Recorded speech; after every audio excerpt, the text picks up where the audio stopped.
Na. Nag-prepare ako ng yan.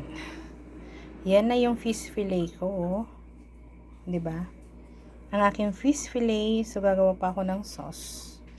And may escabeche ako, nagalunggong, and may laing din ako. Ayan. So yan ang aking food.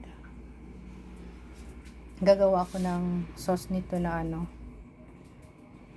na mayo at saka banana ketchup. Ayan. Yan ang aking gagawin. And with tartar.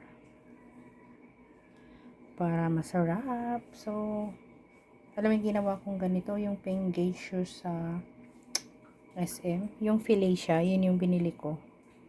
Tapos, ayan na. Yan na siya. So, let's eat. Let's eat na.